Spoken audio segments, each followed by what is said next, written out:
Welcome to Revelation Unraveled.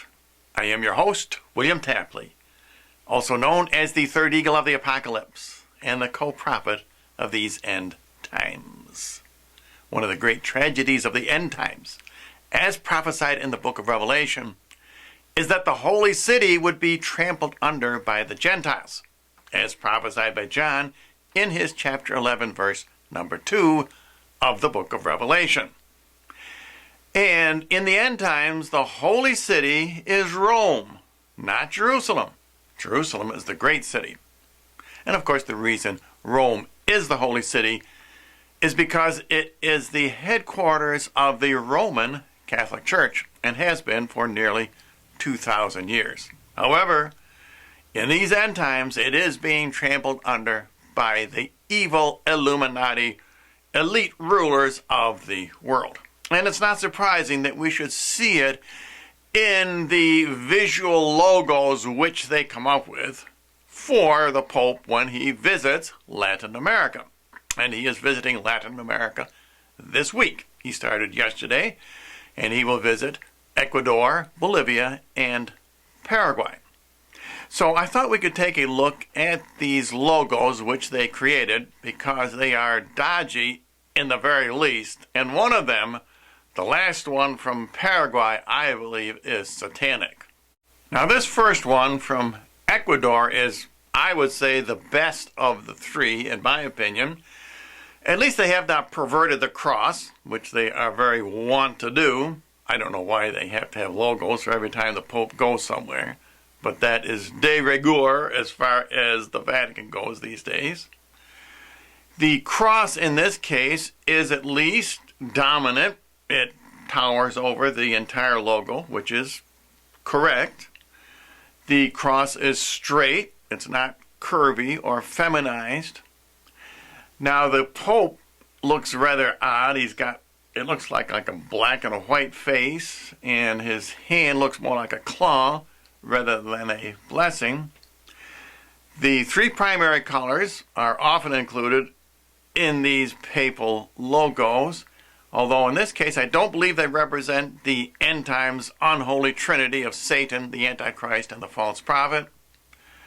They are assigned to the numbers 2, 1, and 5. So I guess in that case, it is not satanic, as we will see in the Paraguay logo.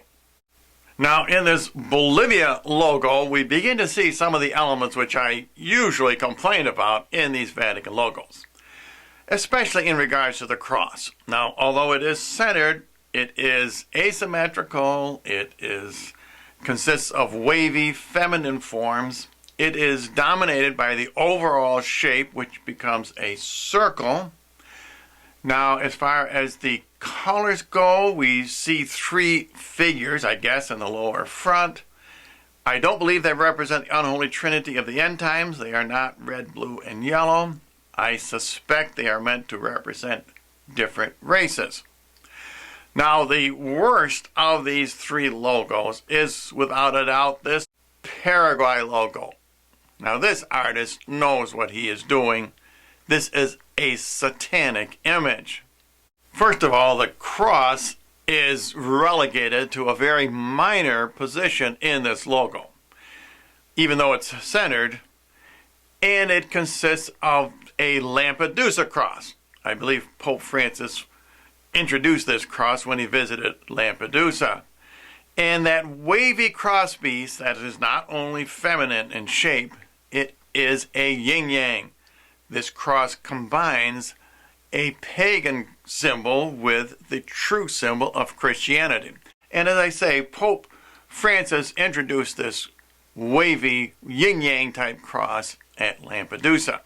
Now, the Spanish phrase in this logo means messenger of joy and peace. I suppose that's Pope Francis. And that's a fairly realistic image of the Pope, except for the hand. I don't know, it looks like the three middle fingers are fused together. Maybe he's giving the middle finger salute.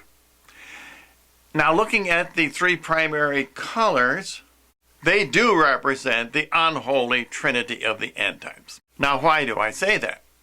And the reason is because the three primary colors are in the shape of horns.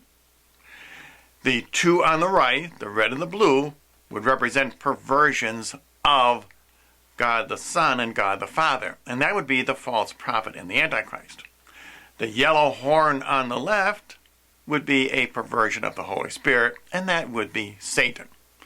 And together, those three horns form a heart shape. And the heart shape is supposed to dominate the cross. Now, the weirdest form in this entire logo is that dove, which hovers over everything. That is the most important image of all. Notice that the Pope is shown fairly realistically. I mean, you can recognize who he is. The dove is fairly hard to understand, and that's because it is pure symbolism. It consists of three V shapes, and of course, V is the Roman numeral for 5, and the Illuminati use that to express the one world religion. And that's because it is the base of the statue in Nebuchadnezzar's dream, the fifth age. Now, I've broken down this dove form into the three V's, separated the three V's so it is easier for you to see. And remember, the V could also symbolize the Hebrew letter Vav, which is the sixth letter. In other words, this very weird dove shape, which dominates the logo, represents the fifth age, 555, not Mary's Rosary, by the way, but rather the fifth age, and the number 666. There is no doubt this Paraguayan logo comes right out of Satan, and it is one more proof, certainly in my mind, that the Vatican has already been taken over by the forces of the one world religion, the one world government, and it is being trampled underfoot.